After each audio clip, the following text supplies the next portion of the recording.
wabarakatuh. Waalaikumsalam. Baik, sebelum kita memulai kegiatan pada hari ini, baiklah kita berdoa terlebih dahulu.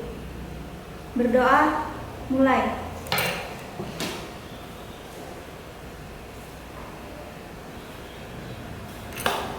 Berdoa, selesai. Beri salam. Assalamualaikum warahmatullahi wabarakatuh. Waalaikumsalam warahmatullahi wabarakatuh. Karena udah di kelas, nanti suaranya nggak kedengeran, saya buka masker aja.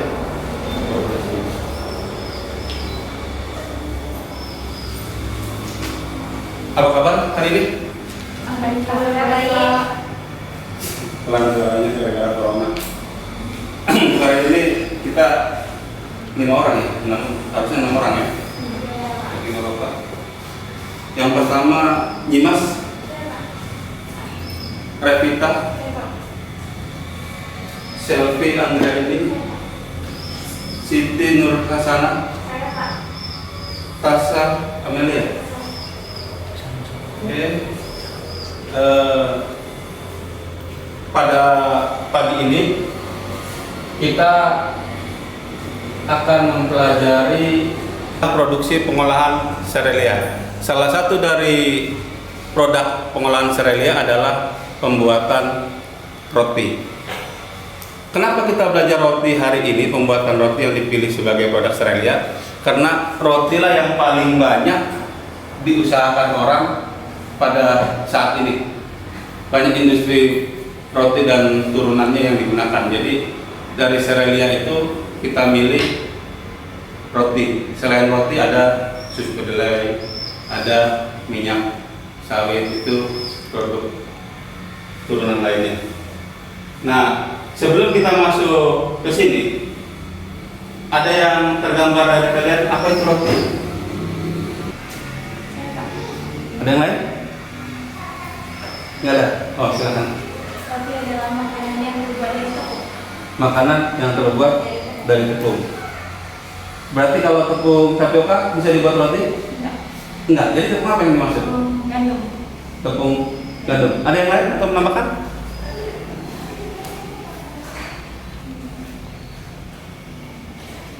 Nggak ada yang menambahkan.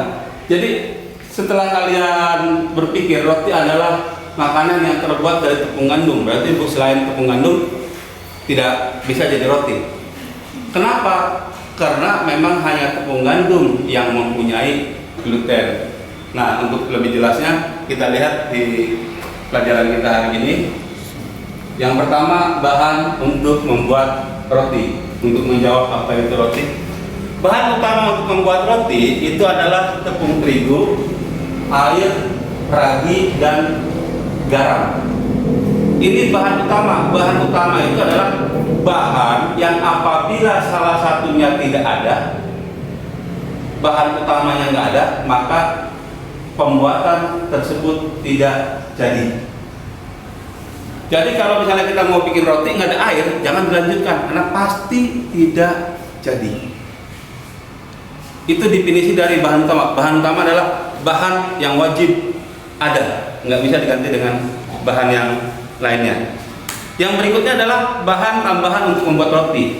Bahan tambahan itu adalah bahan yang bisa ditambahkan, bisa digantikan, atau bisa tidak digunakan.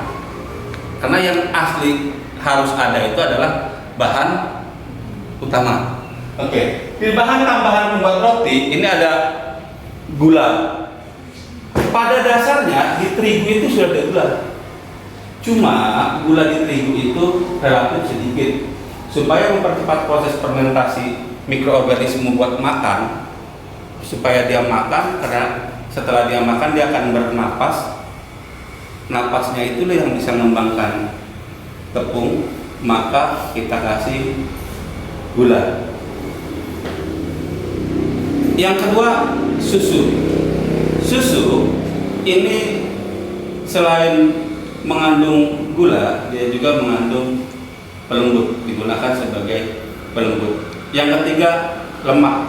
Lemak itu bisa minyak, bisa margarin, bisa mentega, bisa butter. Walaupun di sini kita nyebutnya butter, margarin, mentega, disebutnya mentega. Walaupun jelas-jelas tulisannya margarin, tetap aja dibacanya mentega.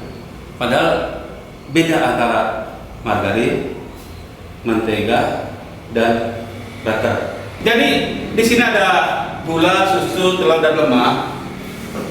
Ini bahan tambahan, bisa ditambahkan, bisa juga enggak, atau bisa juga diganti. Contoh, misalnya kita tidak ada susu, ya tidak apa-apa. Atau susunya mau pakai susu cair, boleh. Susu bubuk, boleh. Kenapa? Karena ini cuma bahan tambahan. Tapi kalau air, wajib ada. Terus yang berikutnya, lemak. Lemak ini biasa di sini kita kenalnya itu minyak, margarin, lemak, butter. Cuma di sini lemak, margarin, butter itu margarin, mentega, butter itu dalamnya sama, padahal beda. Kalau margarin itu dari lemak nabati, misalnya minyak sawit. Kalau mentega itu dari lemak hewani, dari kita motong kambing, motong kerbau, lemaknya diambil, itu jadi mentega, jadi harganya lebih mahal. Kalau butter itu mentega atau margarin yang sudah dicampur dengan susu, jadi harganya lebih mahal lagi. Jadi dari sinilah kita tahu kenapa ada roti mahal dan roti murah. Kalau roti murah kita pakai minyak makan. Minyak makan yang murah lebih murah lagi jadi. Minyak makan lebih mahal, mahal lagi modalnya. Kelembutannya akan berbeda juga. Begitu juga dengan bahan tambahan. Bahan tambahan yang satu ini benar-benar artinya lembut, untuk melembutkan roti pada beberapa saat, bisa 1 hari, bisa 2 hari, bisa 3 hari. Dan biasanya kalau kita cuma diproduksi dimakan pada hari itu juga, ini tidak kita pakai karena sudah lembut. Tapi kalau dipakai buat besok hari atau lusa, maka ini akan kita pakai. Ya. Selanjutnya bahan pengisi ini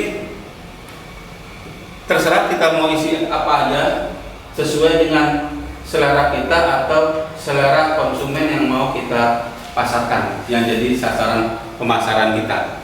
Ini isinya juga bentuknya seperti apa itu tergantung selera kita dan selera pasar. Jadi sementara dari pelajaran tadi, kira-kira tujuan belajar roti itu apa ya? Tujuan kita buat apa kita belajar roti ini? Dari bahan baku, bahan bentuk. Kira-kira tujuannya buat apa? Rasakan kira-kira apa sih tujuan buat roti itu ya? Kenapa sih kita belajar bahan tentang roti?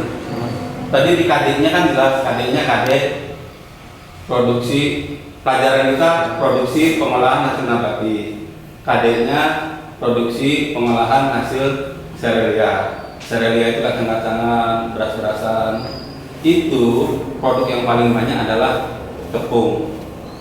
Tepung yang kita gunakan buat roti, tepung gandum, karena gandum bagian dari serealia. Kenapa dipilih roti? Karena roti yang paling banyak dikonsumsi masyarakat Indonesia selain nasi, baik sebagai bahan makanan pengganti atau sebagai makanan yang pokok bagi sebagian orang yang tidak makan nasi.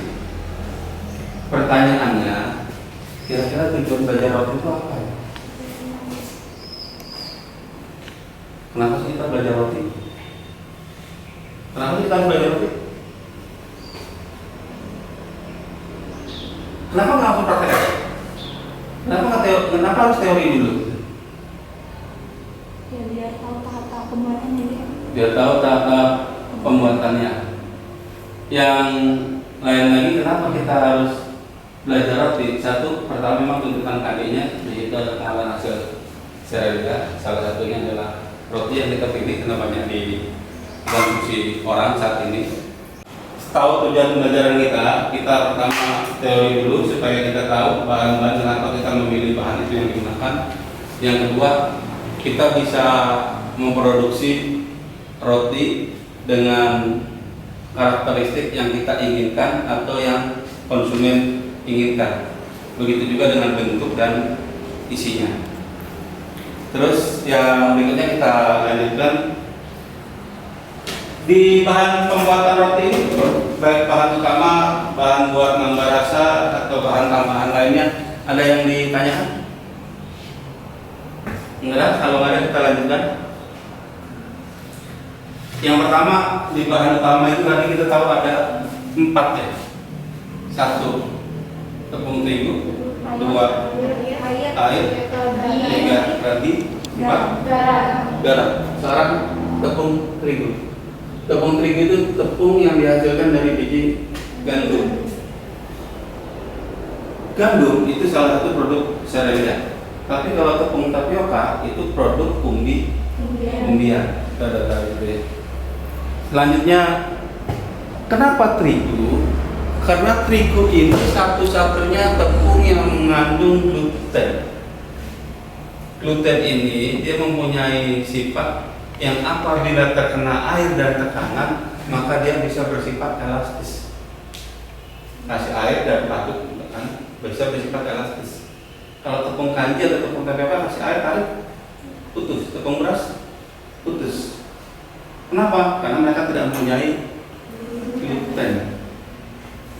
Jadi kalau seandainya ada orang bilang roti ubi, maka yang ada di kita, image kita itu adalah roti yang sebagian tepung terigunya diganti dengan tepung ubi.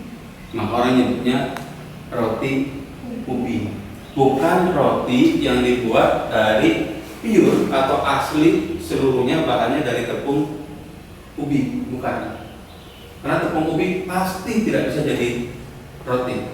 Kalau bentuknya kayak roti tapi tidak ngembang, ya namanya roti. Nah, kenapa? Karena tidak mempunyai gluten. Saya dulu tahun 2008 buat LKS bikin roti dari biji karet. Itu sampai ke Makassar, LKS nasional. Dan cuma itu biji karet yang bisa digunakan cuma 20% untuk menggantikan tepung. Kalau kebanyakan nggak enak katanya. Terus yang kedua ternyata biji karet itu susah mengkulitnya, jadi tidak bisa dikembangkan lebih secara komersil. Cuma untuk sekedar pengetahuan ternyata itu bisa. Yang selanjutnya, roti tepung terigu ini mampu menahan gas. Jadi ketika mikroorganisme makan gula, dia akan berkembang biak. Ketika berkembang biak dia bernapas. Ketika dia bernapas maka akan naik. Perbedaannya, tapi saya di rumah kalau bikin roti nggak pakai ragi, Pak. Pakai apa? Soda kue aja atau bikarbonat. Itu memang bisa naik. Kalau soda kue kita buat pakai roti, maka dia tidak perlu waktu fermentasi, waktu buat ragi mengembangkan. Karena soda kue sifatnya begitu kita masukkan dalam oven, dia baru ngembang. Ngembangnya di situ. Tapi kenapa di sini wajib pakai ragi? Karena kita berbicara aslinya, awalnya roti itu bikin seperti itu seharusnya. Kalau kebanyakan bahan kimia otomatis tidak disarankan. Tapi ketika kita menambahkan bahan kimia sedikit-sedikit untuk pengawet atau untuk persaingan usaha, itu masih bisa diperkenankan sesuai dengan SNI. Kita lanjutkan. Salah satu dari ciri tepung terigu tadi bersifat elastis. Kenapa dia elastis? Karena dia mengandung gluten. Oke, yang berikutnya, di pasar itu tepung terigu itu ada 3. 1 protein tinggi, 2 protein sedang, 3 protein rendah.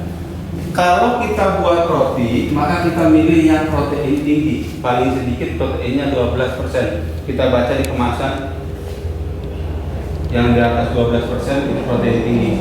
Contohnya di pasar itu cakra atau cakra kembar atau cakra emas itu di atas. Semakin namanya ada emasnya atau ada goldnya, biasanya di atas 14 itu lebih. Semakin banyak proteinnya, semakin bagus pengembangannya, mengembangnya semakin besar. Semakin rendah ke proteinnya, ini tidak disarankan buat roti, tapi ini lebih cenderung buat goreng-gorengan. Kalau kamu bikin gorengan, bikin bakwan atau bikin buat campuran goreng tepung buat tempe, pakai tepung protein tinggi, maka bakwan tadi isinya minyak semua. Karena dia berongga, minyaknya di dalam, akhirnya kalau diperas bisa tuh minyaknya keluar. Tetapi sebaliknya, kalau bikin roti pakai protein rendah, rotinya yang susah ngembang. Jadi tahu penggunaannya. Kalau medium ini buat bikin cake. Misalnya kue-kue lebaran itu rata-rata bikin pakai medium, protein medium, misalnya segitiga biru. Kalau gorengan biasa kita pakai lencana atau lencana merah.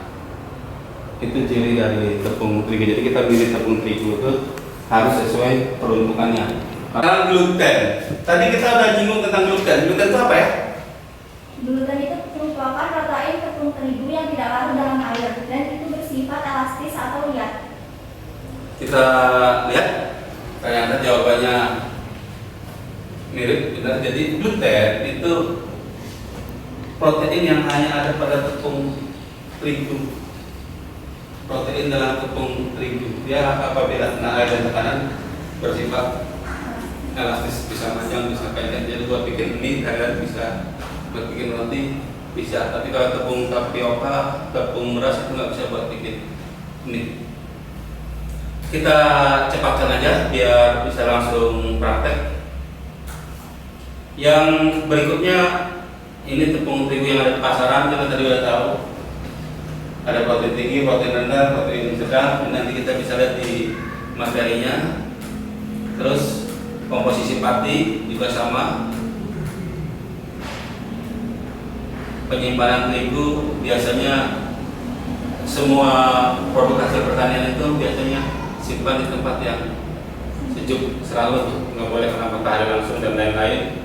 Karena kalau kena dia akan cepat berubah warna atau berubah fungsi. Yang berikutnya adalah bahan yang kedua, air. Manfaat air, kegunaan air di situ adalah satu, melarutkan bahan. Misalnya ragi, susu, gula, ketemu air jadi larut, jadi mudah tercampur dengan tepung terigu. Kalau nggak ada air, lama larutnya. Jadi air itu bahan yang wajib ada.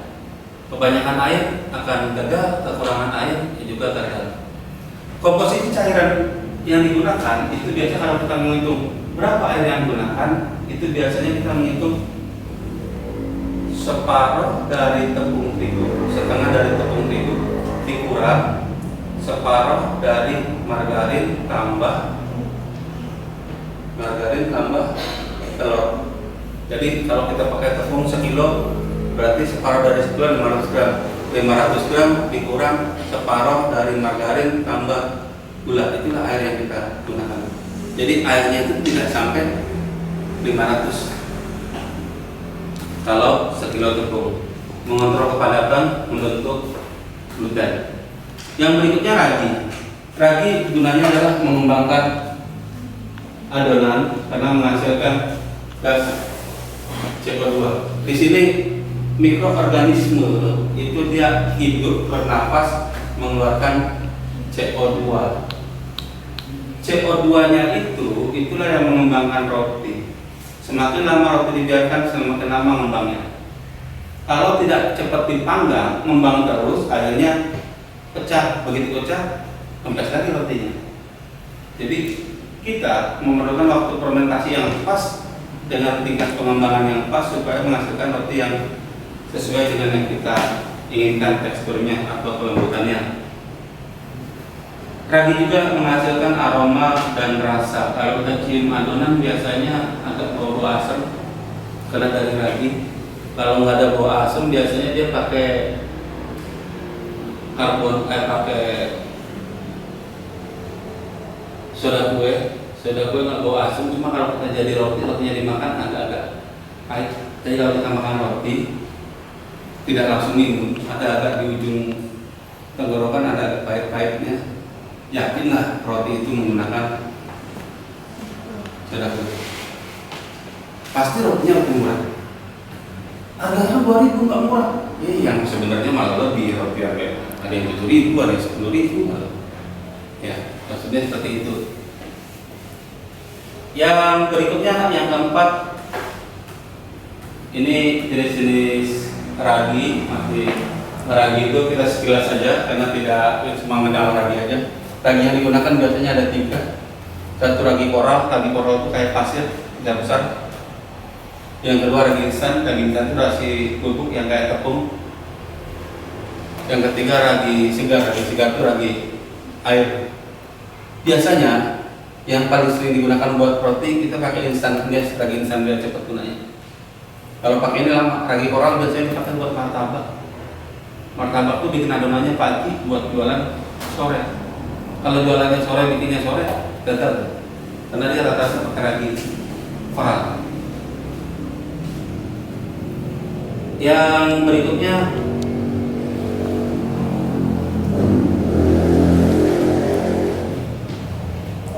ini perbandingan, kita lihat aja garam. Manfaat garam itu adalah menimbulkan rasa gurih. Rasa gurih itu cenderung ke asin. Orang kalau bilang gurih itu apa ya? Itu maksudnya. Terus yang kedua, mengendalikan waktu fermentasi. Jadi maksudnya gini, mengendalikan waktu fermentasi. Ketika mikroorganisme ketemu dengan garam, maka raginya mati. Jadi kalau kamu nimbang ragi dicampur dengan garam dalam satu mangkok, maka raginya akan mati. Kalau raginya mati, berarti dia nggak bisa mengembangkan adonan saat fermentasi. Ini maksudnya mengendalikan waktu fermentasi supaya jangan membuang terus-terusan ketika dia ketemu garam. Nanti makanya kita praktek nanti ragi tercampur dulu, baru garam masuk. Kalau mau gabung, garam sama raginya dipisah, baru diaduk. Itu alasannya.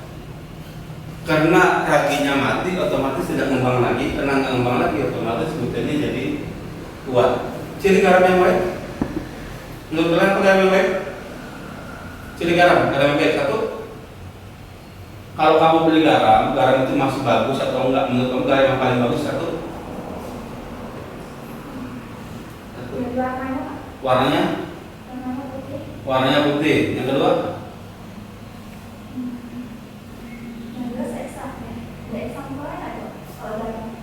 Kalau kamu beli garam, kamu buat ini garam masih bagus. Ciri-cirinya apa? Ciri-ciri garam itu masih bagus menurut kamu? Warna putih. Yang kedua? Yang kedua? Kira-kira kalau ada garam basah sama kering, kamu pilih yang mana? Kering. Yang ketiga? Garam bersih sama kotor, pilih yang mana? Bersih. Jadi ciri-cirinya adalah mudah larut dalam air, berarti ukurannya kecil, halus, kering, tidak menggumpal atau bersih. Kenapa warna tidak dimasukkan dalam ciri garam yang baik? Karena saya pada waktu kuliah zaman dulu tahun 94-an itu pernah membantuin kawan di saya bikin garam fortifikasi vitamin A. Garamnya warnanya ada kemerah-merahan karena dicampurin dengan vitamin A. Jadi kalau ada garam bintik-bintik yang warna merah, bukan berarti garamnya jelek, tetapi garamnya sudah ditambahkan dengan vitamin A. Tujuannya untuk mengurangi orang rabun masih berusia muda.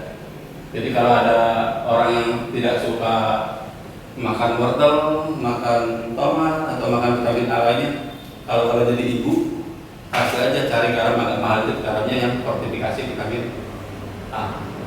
Cemplungin ke sayur, jadi secara otomatis dia makan vitamin A. Yang berikutnya gula. Gula adalah energi bagi ragi, maksudnya dimakan sama ragi, memberi rasa manis. Kalau dipanggang warnanya jadi coklat. Terus semakin banyak gula bagus apa enggak ya? Semakin banyak gula semakin bagus? Enggak. Karena kalau semakin banyak gula, namanya gula berfungsi sebagai pengawet. Akhirnya karena dia berfungsi sebagai pengawet, radinya mati. Kalau sedikit gula, mengembangnya lama, jadi harus optimum gulanya. Gula yang baik biasanya berukuran sama, mudah larut berarti ukurannya kecil, yang kedua bersih, yang ketiga kering. Susu bubuk biasanya digunakan, ini maksudnya lebih tahan lama. Kalau susu cair kita pilih, maka contohnya susu aren. Susu cair karen, kalau kita yang pilih susu kental, maka susu itu wajib habis sebelum 3 hari.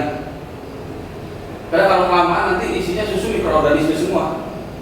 Tapi kalau susu bubuk sekarang dipakai, minggu depan dipakai, dia masih tahan. Kalau susu cair wajib cepat habis. Paling lama yang 3 hari itulah paling lama. Karena kalau enggak nanti bukannya sehat tapi malah mencret. Menambah daya absorpsi itu mengisap air, jadi tidak terlalu kering rotinya. Terus yang berikutnya lemak. Lemak tadi kita udah tahu, lemak tadi ada bisa margarin, bisa fattening, bisa butter. Kalau kita tadi nyebutnya bisa margarin, bisa mentega, bisa butter, tambah lagi satu, bisa juga minyak makan. Kalau nggak percaya, nanti praktek kita coba. Siapa pakai minyak makan, tapi untuk pertama kita praktek pakai bahan yang bagus dulu, biar kalau jadi kita lebih semangat lagi buatnya. Telur untuk meningkatkan nilai gizi, rasa lebih empuk, jadi mirip dengan susu.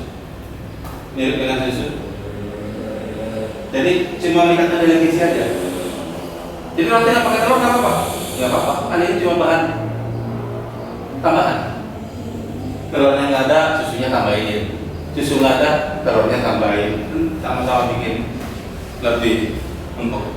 Yang selanjutnya pelembut ini gunanya untuk melembutkan. Nggak ada juga nggak apa-apa, kita pakai telur nggak ada, pelembutnya kita tambahkan. Intinya yang harus ada itu cuma 4. 1 air, 2 tepung terigu, 3 garam, 4 ragi. Itu kalau kita bikin roti beneran. Tapi kalau pakai roti yang besar, raginya dikit, sudah kue jadi banyakin. Tapi saya nggak nyaranin pas waktu sekolah kita bikin pakai soda kue. Tapi sekali-kali buat nyoba supaya kalian tahu bahwa itu bisa menghemat biaya untuk mengurangi biaya ragi. Jadi kita coba sekali atau 2 kali selama kelas 12. Peralatan membuat roti kita udah hafal. Yang pertama, mixer buat ngaduk, dipindah membagi adonan final proper. Ini saya tulisnya final karena kemarin biasanya tahap pertama kita pakai plastik, tahap kedua pakai plastik, tahap ketiga baru pakai ini. Cuma karena sekarang banyak propping, banyak proper, akhirnya kita tahap 1 pakai plastik, kedua pakai propping, ketiga pakai propping. Kenapa? Karena alat ini udah banyak, nggak antri lagi. Yang kedua gas, ini gas listrik sama gas. Bagaimana pembuatan roti? Setelah kita menyiapkan bahan, kita timbang bahan sesuai dengan ukuran yang dibutuhkan sesuai dengan resep. Kemudian kita aduk. Setelah itu apa ya? Setelah diaduk, bahannya setelah diaduk apa ya? Setelah diaduk apa ya? Setelah diaduk, fermentasi awal dibulatkan, dibiarkan untuk pakai plastik. Biasanya kita gunakan 15 menit. Bagian anu buat roti ini kita wajib hafal. Komposisi bahan kita bisa ganti-ganti tergantung. Yang pertama kita mau kerja apa, komposisinya itu di LKS kita ada. Tapi prosedurnya ini harus hafal supaya kita tahu. Misalnya pada saat mau diapain fermentasi, tadi kita siapin mejanya dibersihkan, plastiknya disiapkan. Setelah fermentasi mau ngapain? Dipotong. Setelah potong potong di buletin tempatnya apa, loyangnya siapkan, supaya kalau prosedurnya tahu, kita tidak menunggu setelah mengaduk diam aja nunggu 16 menit, kan lucu. Ya, jadi harus tahu 16 menit tinggal. Berarti mau fermentasi awal, bulatkan, kita siapin dulu tempatnya di mana. Kalau mejanya takut kotor dibersihkan dulu. Nah, jadi ini wajib hafal. Jadi kita ini tekanannya lebih besar di sini. Kalau bahannya bisa lihat di LKS. Yang pertama, seleksi bahan, menyiapkan bahan maksudnya. Ini bisa dari dengan menyiapkan bahan atau memilih bahan, terserah aja. Ini bahasa saya. Pastikan tepung yang digunakan pakai ini. Pastikan kalau pakai pisang, pisangnya beneran, nggak terlalu masak, nggak terlalu mentah. Kalau coklat yang digunakan coklat apa? Apakah coklat batang? Apakah coklat bubuk? Kalau coklat bubuk kita masak dulu. Jangan sampai udah mau dipakai baru bikin coklat dan lucu. Kalau kejunya diparut dulu apa dipotong-potong, tergantung kalian. Jadi dari sini menyiapkan bahan. Habis itu ditimbang sesuai dengan resep yang sudah disepakati sesuai yang kalian gunakan. Setelah itu diaduk. Setelah diaduk biasanya 16 menit gitu. Setelah diaduk kita fermentasi awal. Fermentasi itu bisa 15 menit pakai plastik aja. Habis itu ditimbang sama dipotong. Biasanya kita sih pakai dog blender. Nah, fermentasi awal langsung dog blender. Tanpa harus timbang, langsung potong tapi rata ukurannya. Yang keenam baru pakai dibulatkan. Setelah dibulatkan kita fermentasi lagi supaya dia mengembang. Setelah mengembang kita bentuk sama isi. Setelah isi kita fermentasi lagi. Fermentasinya ada 3. Setelah diaduk, setelah dibulatkan, setelah diisi, setelah dibentuk sama diisi. Habis itu baru di open. Di open biasanya selama 12 menit, suhunya antara 165 sampai 200. Baru kita dinginkan, jangan masuk ke plastik dulu karena masih beruap. Setelah dingin baru dikemas sesuai dengan label yang kita mau. Udah hafal? Seleksi bahan, timbang. Seleksi bahan, timbang, kita lakukan dulu aja biar kita menghafal. Atau hafal dulu. Ini wajib bisa karena ini prosedur yang kita akan gunakan. Supaya kita tahu kerjanya nanti apa nanti. Kita hapus dulu di sini ya. Kita mundur. Yang pertama, seleksi bahan atau menyiapkan bahan. Menyiapkan bahan apa? Penimbangan. Kita lihat benar atau salah. Setelah bahan ditimbang, pengadukan. Oke, setelah diaduk, fermentasi awal. Kita bulatkan untuk fermentasi. Setelah fermentasi, timbang atau potong. Kita pakai big blender. Habis itu kita bulatkan. Jadi udah hafal ya sampai pembulatan. Terus internal propping, intermediate propping.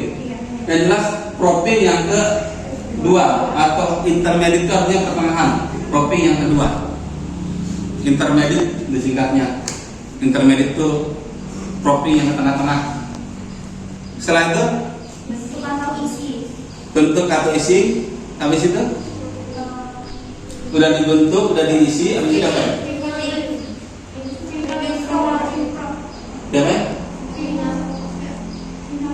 Lalu buletin, masuk propping, terus kita bentuk sama isi, terus fermentasi atau propping lagi, final propping atau fermentasi yang terakhir. Propping itu artinya membiarkan bahan itu jangan diapa-apain supaya terjadi proses fermentasi. Kenapa namanya propping? Karena alatnya namanya popper. Lanjut. Setelah dipanggang, diopen atau dibakar, baru kita didinginkan terus pengemasan. Jadi hafal ya metode ini. Nanti di buku bisa dilihat pembakarannya berapa menit, suhunya berapa menit. Yang jelas langkah-langkah ini ada. Misalnya kita selesai sekolah mengamalkan ke pabrik bakery, kalau ditanya cara membuat roti pasti yang ditanya begini urutannya. Cara buatnya gini. Karena prosedurnya mengikuti resep yang ada di bakery itu. Cuma langkahnya sama. Langkahnya itu sama, jadi nggak boleh ada langkah yang terlewat. Mungkin untuk teorinya kita yang lain nanti aja dulu, kita nanti akan masuk dulu ke praktek. Kalau ada yang mau ditanyakan, bisa langsung ditanyakan. Ada yang mau ditanyakan? Ditanyakan lagi. Dan seperti biasa kita praktek satu kelompok 3 orang. Kenapa saya milih 3 orang? Karena 3 orang itu yang paling aman. Kalau satu kelompok 10 orang seperti di kelas lainnya, itu risikonya banyak anak yang tidak kerja. Kalau 2 orang, kalau berantem nggak tahu siapa yang salah. Kalau 3 orang kan, yang 2 orang itu kemungkinan benar, jarang ada yang benar itu sendirian, tidak. Biasanya yang benar tuh banyak kawannya biasanya. Misalnya ada orang berantem, yang 2 gini, satu ini, kemungkinan yang salah itu yang satu kemungkinan. Nah, jadi yang satunya pun harusnya ngalah juga supaya jangan berantem. Itu kenapa saya lebih suka kelompok itu, satu kelompok 3 orang. Dan kenapa saya lebih suka ngurutin absen, supaya kalian mau tidak mau memang kita beradaptasi dengan orang yang kita sukai atau tidak sukai. Dalam kerjaan itu begitu. Kalau dalam urut absen dengan nama itu ya bisa kita milih teman baik atau apa. Atau besok pun walaupun sekarang baik, besok kan bisa juga. Nah, yang kedua, kalau kita praktek bertiga, itu relatif semuanya akan bisa bekerja. Kalau kita tadi 1 kali potong 36, berarti 1 orang buat 12, 1 orang buat 12. Jangan yang ngerasa udah pinter, dia bikin semuanya, nanti yang lain bagian banyak. Ya, jadi biarkan semuanya bikin 12, 1 loyang masing-masing 12. Setelah selesai, diamati masing-masing produk saya dengan kawannya bagusan siapa ya. Kalau udah bagus, alhamdulillah. Kalau rasa jelek, minta ditolong kawannya ngajarin. Kalau enggak, nanya ke saya, kenapa bisa begitu, kenapa bisa begitu. Atau kalau enggak, nanya kawannya, tadi kenapa ya bisa begitu, kenapa bisa begitu. Jadi bisa buat perbandingan dalam satu loyang. Itu aja. Nanti kita pindah ke lab. Setelah istirahat, kita istirahat dulu. Setelah istirahat, kita langsung pindah ke lab. Kenapa kita istirahatnya tidak menyesuaikan waktu jam sekolah? Karena pada saat praktek kita nggak bisa ditinggal semuanya. Harus ada yang meneruskan produk itu sampai selesai.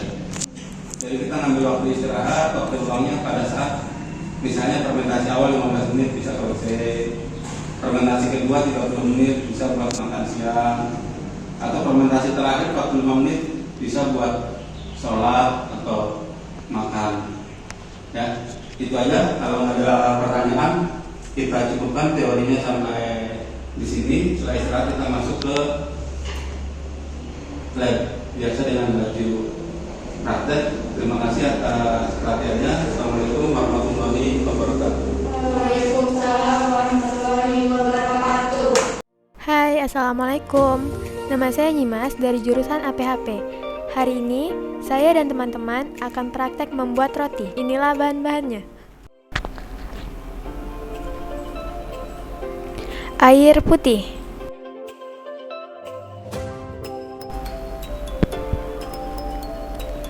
margarin, gula pasir, tepung protein tinggi, ragi instan, pengembang atau baking powder, susu bubuk, telur ayam. Untuk isiannya kita menggunakan pisang dan coklat.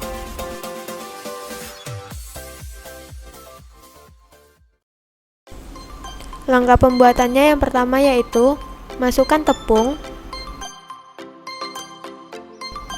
baking powder, ragi instan, susu bubuk, gula pasir.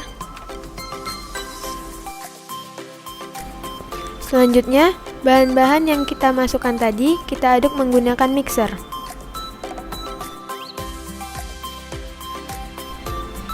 Setelah 1 menit di mixer, kita masukkan telur, garam, dan air.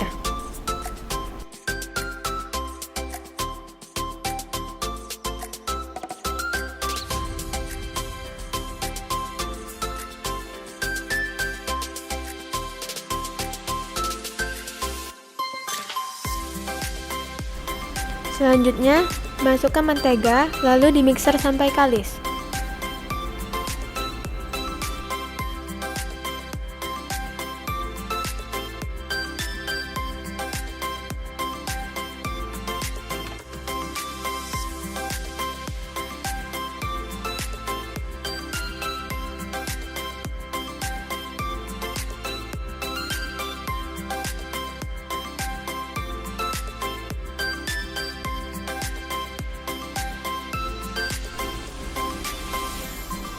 Setelah kalis, adonan diangkat, lalu adonan dipadat-padatkan.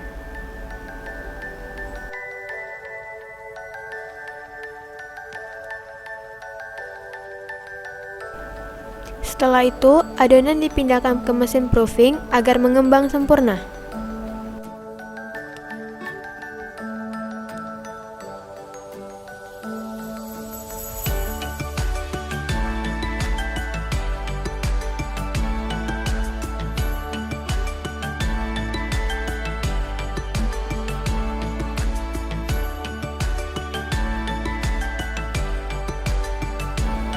Setelah adonan mengembang, adonan dipindahkan ke alat pembagi adonan.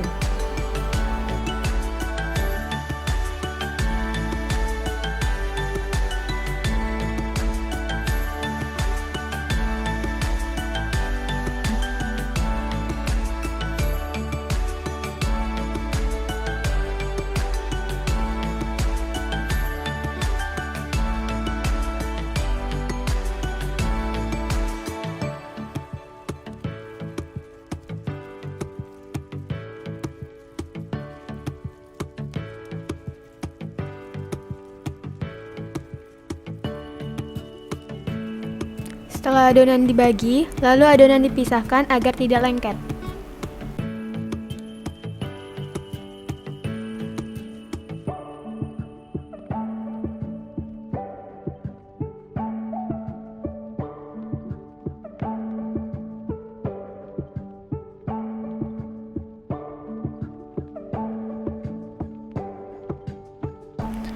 Lalu adonan dibulatkan dan diletakkan di atas loyang yang sudah diolesi mentega.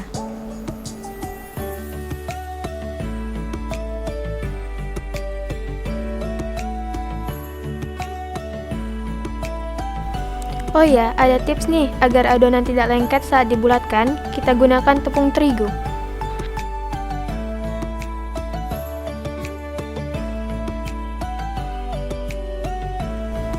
Dan adonan kembali dimasukkan ke dalam mesin proofing.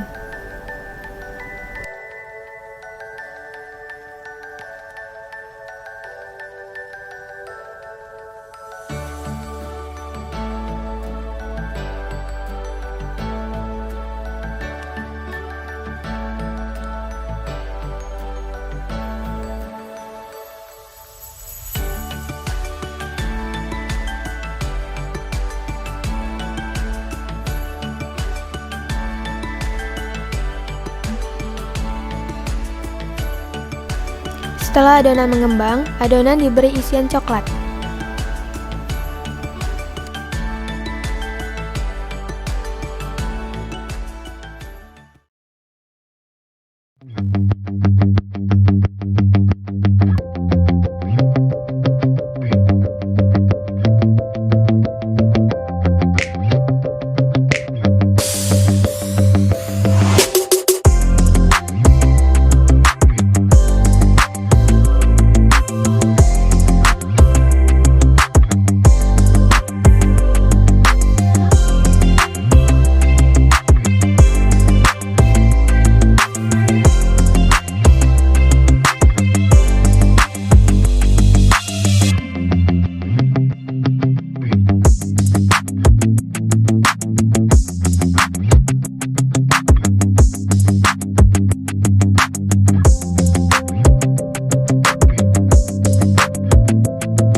Dan inilah hasilnya.